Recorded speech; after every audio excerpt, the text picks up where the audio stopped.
evening, students. As you know, from March 26th onwards, you will have the Karnataka State Law University exams. I hope you have done a good preparation for the exams. So, I thought of giving certain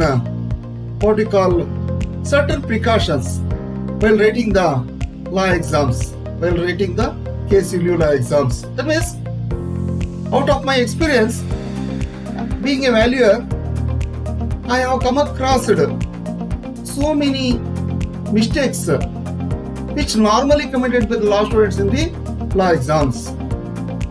So here, these general mistakes, these common mistakes will cost dearer to the law students. They will score very less marks because of doing these trivial mistakes. It seems to be very trivial, but it costs dearer. So in this regard, I have already made how to crack the KCLU exams in part 1. There it is only a general video. So today I am concentrating only with regard to the mistakes, general mistakes which are committed by the law students in the law exams. And I thought of making videos with regard to the how to write the answers in the law exams with regard to the particular subjects. That means what are the steps the students has to follow. And probably you know, in the month of February, our KSLU has released the question paper pattern, and our TechBrains channel has also released the question paper pattern. You can look into that question paper pattern also. And very recently some clarification has been given by the KSLU. That means the additional 2 questions will be given. That means the students will have the additional options while writing the answers. Here, what the students has to do, they have to see the question paper pattern. So, probably you can come across while before writing the answers, when you get the question paper, there will be the instructions part will be there. Below the duration of hours, there will be instructions part will be there.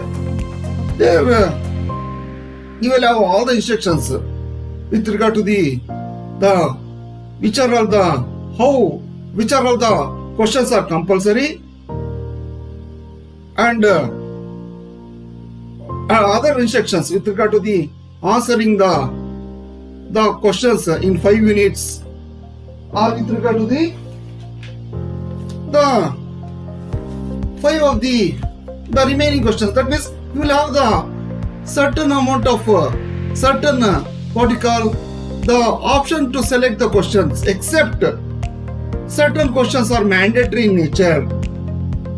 For example, in the 100 marks question paper, there will be the question number 11 will be compulsory, and you can write any 5 of the remaining questions, and they will give how much the question number 11 will carry, how much of marks, and the remaining questions how much marks it will carry, they will highlight. That is with regard to the 100 mark question for 3 hours.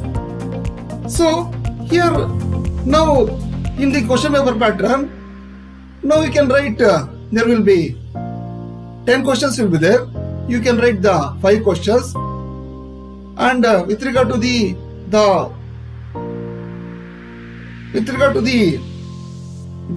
what you call the small questions, there will also be options will be given. So what you have to do, you have to see the question paper pattern. That is very most important for you. So you have to see which is compulsory and how many are optional. You have to attend invariably the compulsory question.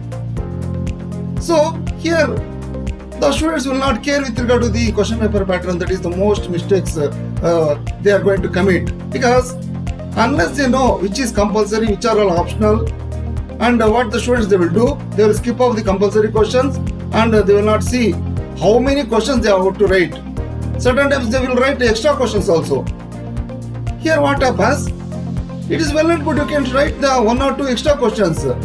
But here certain students they will not write the complete answers, whichever the questions they have attempted. They will write all the question and answers, so that no question will be for no question the answer will be complete. So this is the grave mistake the students will commit. So that's why students, please look into the question paper pattern released by the KSLU. Otherwise you can see our videos in the TechBench channel. This is the most very important thing.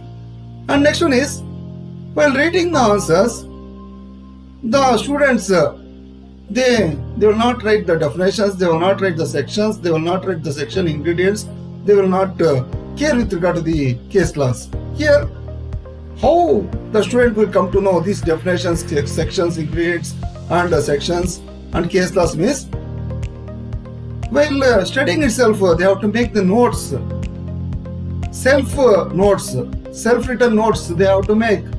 If the students doesn't make the self-written notes or they do not practice before the exams, they do not make the notes with regard to the definitions, section, ingredients, sections, case class, then if you write the answers generally, you cannot score good marks. Because being the law students, you should know the law. So that is the most of the answers. We don't find the definitions and section ingredients and case class. Here, because as you know, the case class will be keep on changing. New cases, there will be new judgments will be there. So here, the valuer he will appreciate if you write the present case class or settled case class.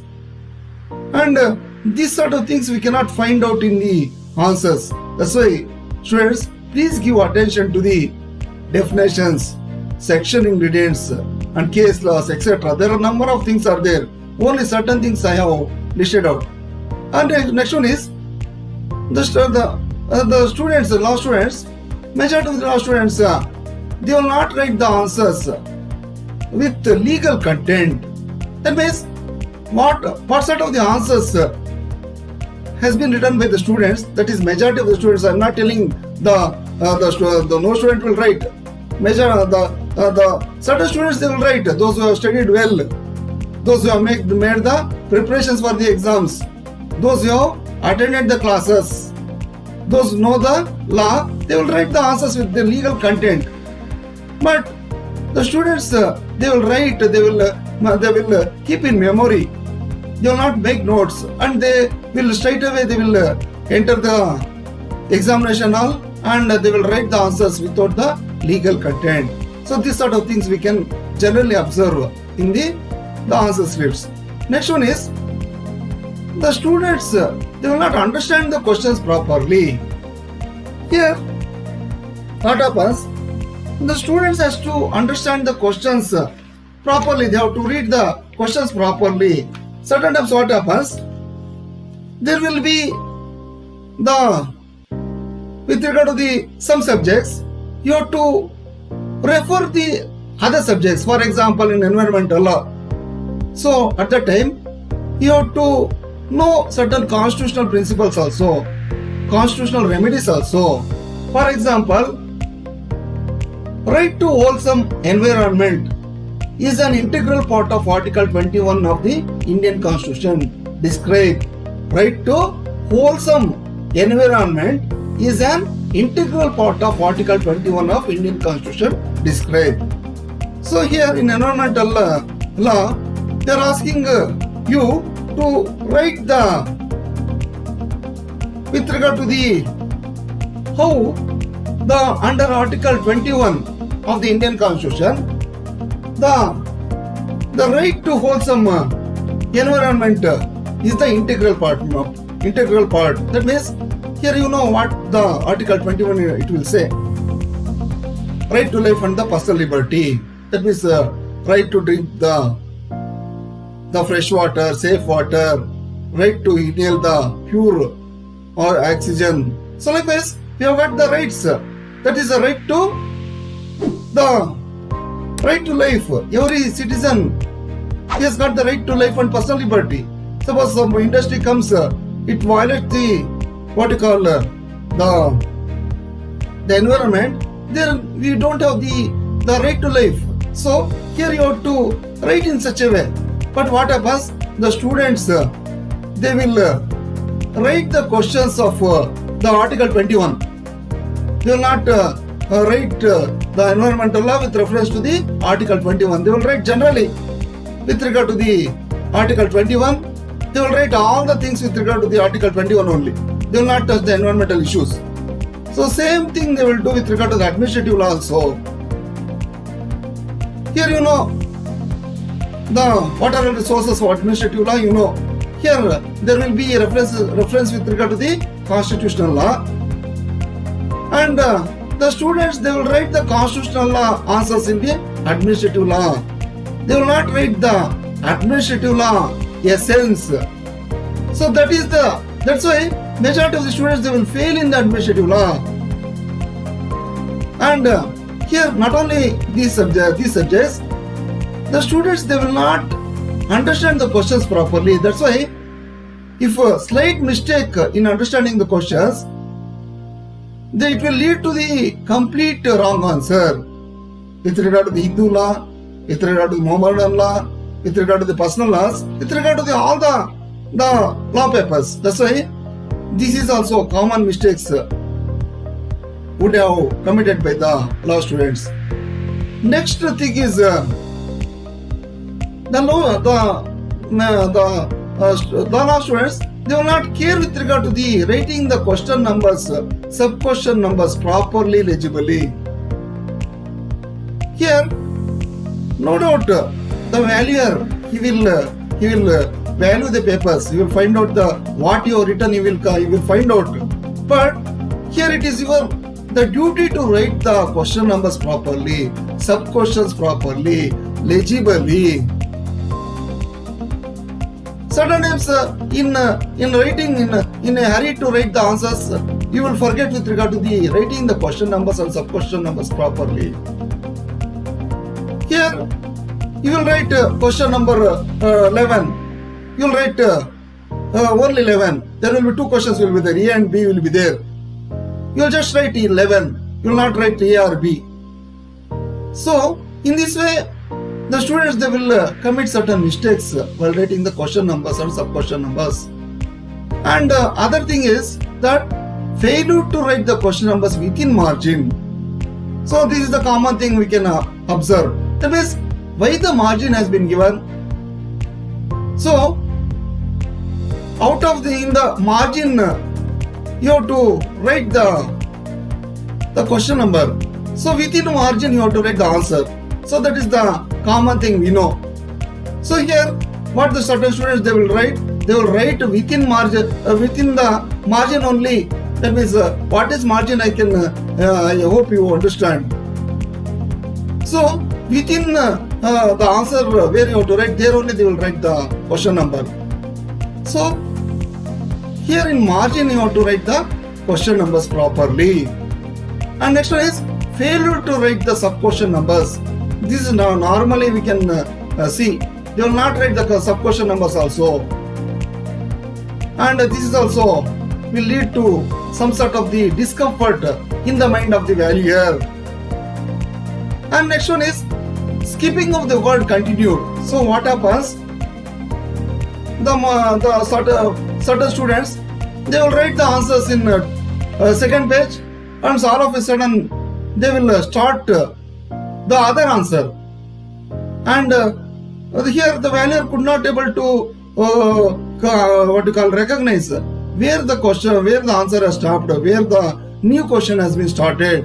Abruptly they will they will end the answer. And what happens? They will write the answers in other parts of the scripts.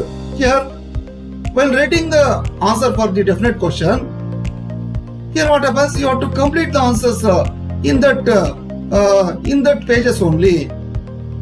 Here normally the students they will do, they will begin the answers in some pages, and they will write the answers for other questions, and they will start somewhere in the answer script. So this is the very bad practice. Here, writing answers in different parts of the scripts, ending the answers abruptly. Ending the answers abruptly is a bad practice. Suppose you don't remember certain answers, you leave certain gap, no problem. But if you end the answers in some part and if you begin the answers in other part of the script, it is a bad practice. So please acknowledge these mistakes, students. Why I am saying this? Not to say that to find out your mistakes. That means you are scoring very less marks in the exams. So these are all the common things. There are so many other things are there. And next one is the not following steps in answering illustration problems. This is the common thing. Majority of the students, they will not follow the steps in solving the illustration problems. Suppose question number 11, there we will have two questions with regard to illustration problems. They will 10 marks will be given for the illustration problem. They will write only yes or no. They will discuss only facts. Is it enough, students? It is not enough. So here with regard to how to solve the illustration problems, from the TechBrains channel, so far 3 videos has been done. Please look into those things. Easy steps for solving the illustration problems. So there are so many videos has been done with regard to how to solve the illustration problem. There is IRSA method is there. Issue rule, analysis and conclusion method will be there. And with regard to the AT scheme, there 10:5. That means 5 theory questions will be there. 6:5. That is 5 problem questions will be there. Illustration problems will be there. So you can score very good marks by solving these illustration problems, students. Only 5 steps you can have to do. So for your convenience, the TechBrains channel has invented some new method, that is PQRLM method. Provision of law, rule of law, question of law or issues, and the logical reasoning and mature judgment. Likewise, we have done it. If you are not satisfied with regard to that method, you can follow any other method. The method that is IRSA and other methods are also there. But all the methods are common. Only the coding is different. And next one is what generally the law students they will do. They will write the more pages without legal content. They will keep on writing the pages. Probably they are under the impression that if they write the more pages, they can get the more marks. This is a very wrong conception, students. So you have to write the answers. That means you have to see for how many marks the question has been given. And you cannot write generally. You have to answer legally. You have to answer the questions legally. You have to see what is the expectation of the question paper setter. What has been expected from you. So you have to write the answers in such a way. That is the 8th one. And next one is, this is the common thing we can see, that is writing answers with very bad handwriting. That means the valuer will get a good impression if you write the answers with good handwriting. So the students, they will write the scribbling handwriting. The valuer could not able to understand. Certain times it will take so much of time. So he will be under puzzle what you have written. So ultimately he should understand no. He has to understand, he has to award the marks no. That's why please write the answers with a good handwriting, at least legibly. And last one is with regard to Kannada medium students. I don't know where they have learned certain English words they will use in between. For example, or like certain words they will use to write while writing the answers in Kannada medium. So it will give some wrong message to the valuer. You can write the English answers totally, or you can write the answers in Kannada totally. You should not mix up. So in this way, these are all the certain things has been come across in the answer scripts, please please look into these mistakes, students, and get good marks. So in our upcoming videos, which are all the